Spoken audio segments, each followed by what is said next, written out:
Sini saya akan menjelaskan mengenai siklus menstruasi yang sering dialami oleh para kaum wanita. Dalam siklus menstruasi ini terdapat 4 fase. Fase yang pertama yaitu fase menstruasi, yang kedua fase pra-ovulasi, yang ketiga ovulasi, dan yang keempat pasca ovulasi.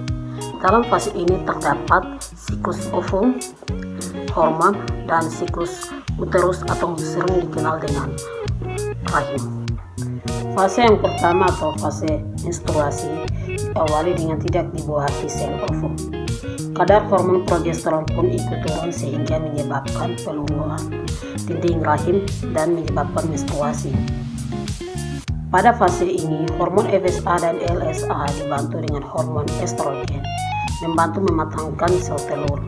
Fase ini terjadi 3-6 kali atau 5-7 hari.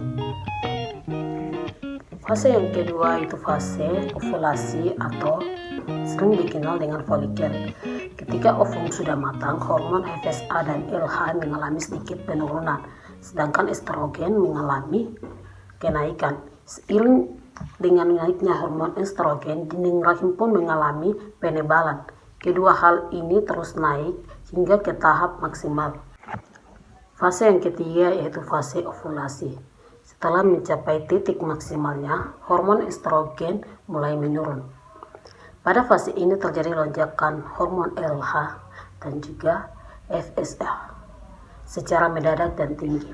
Hal ini menyebabkan folikel pecah dan mendorong ovum keluar dari ovarium.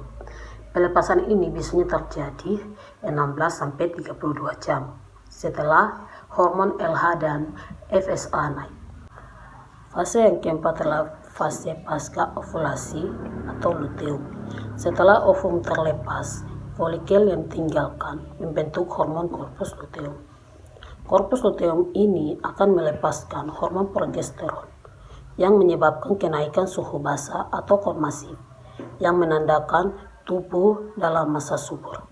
Selepas ovulasi, hormon progesteron dibantu hormon estrogen memiliki tugas untuk menahan dinding rahim atau dikenal dengan endometrium.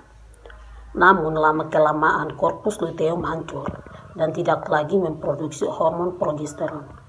Hal ini menyebabkan endometrium mulai luluh dan terjadi menstruasi. Selanjutnya,